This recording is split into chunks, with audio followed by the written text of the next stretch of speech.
ফাহমিদুলের পাশে গোটা বাংলাদেশ দাঁড়ালেও অপু কুমারের পাশে কেউ দাঁড়ায়নি। অপু ছিল দাপুটে ফুটবলার, কিন্তু এখন সে নাপিত। হ্যাঁ, অপু এখন চুল কাটে। এটাই বাংলাদেশ, সব সম্ভবের দেশ।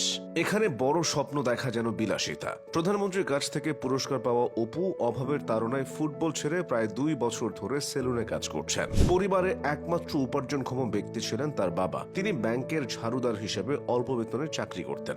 এই টাকায় সংসার আর ছেলের খেলাধুলার খরচ চলত না। বড় 2 ভাই পরিবারের দায়ভার নিলেও বিয়ে করার পর তাদেরও নিজেদের পরিবারের খরচ জোগাতে হিমশিম খেতে হতো।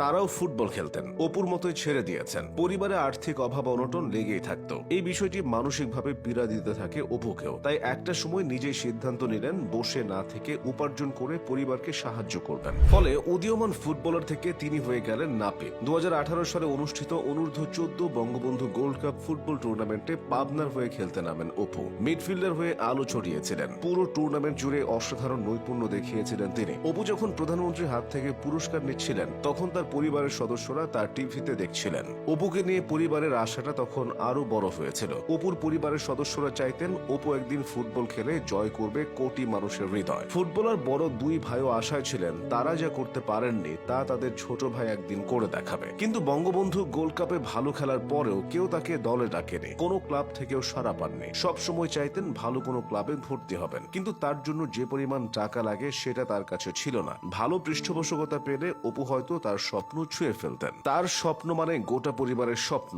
পাবনাবাসীর স্বপ্ন। অপুর জন্ম ও বেড়ে ওঠা পাবনার সুজানগর উপজেলার কাছারিপাড়া গ্রামে। যখন থেকে খেলা বুঝেছেন তখন থেকে বাড়ির পাশে ছোট্ট উঠোনটায় ফুটবল নিয়ে এদিক সেদিক দৌড়ে বেরিয়েছেন। বড় 2 ভাইকে ফুটবল নিয়ে মেতে থাকতে দেখতেন, সেই থেকে তারও ফুটবলের প্রতি আকর্ষণ জন্মায়। বাড়ির উঠোনকে বানিয়ে ফেলেছিলেন নিজের ব্যক্তিগত খেলার মাঠ। স্বপ্ন দেখতেন এভাবেই একদিন বাংলাদেশের হয়ে ফুটবল মাঠ দাপিয়ে বেড়াবেন। সেই স্বপ্ন দীর্ঘদিন ধরে লালন করে যাচ্ছিলেন তিনি। কিন্তু অপু তখনও জানতেন না সামনের দিনগুলো তার জন্য কতটা কঠিন হতে যাচ্ছে। তার পছন্দের ফুটবলার লিওনেল মেসি। সময় পেলেই অনেক আগ্রহ নিয়ে তিনি মেসির খেলা দেখতেন। অপু ছোট হলেও ফুটবল খেলতেন বড়দের মতো, তাই অনেক সময় এলাকার বড়দের ফুটবল খেলায় ডাক পড়তো ছোট্ট অপুর। তখন থেকেই এলাকায় কোনো টুর্নামেন্ট হলেই অপু হয়ে উঠতেন ভরসার নাম। সবচেয়ে দুঃখের ব্যাপার হলো অপুর বাবা আর বেঁচে নেই। এই ঘটনা অপুর জীবনে ঘোর অন্ধকার নিয়ে এসেছে, কারণ তার খেলাধুলা করার পেছনে খুঁটি হয়েছিলেন তার বাবা। যতদিন পেরেছেন অপুর জন্য প্রয়োজনীয় টাকার ব্যবস্থা করেছেন। শেষ নিঃশ্বাস ত্যাগের আগে তার বাবা বলতেন, তুই একদিন অনেক বড় খেলোয়াড় হবে। এটা মনে আসলেও কান্নায় অপুর চোখ ভিজে যায়। ফুটবলে মেধাবী খেলোয়াড় হলেও অপু সে অনুযায়ী কিছুই করতে পারেননি। তিনি এলাকাবাসীর সাহায্য সহযোগিতাও পাননি। একসময় খেলায় ফিরবেন সে আশায় ছিলেন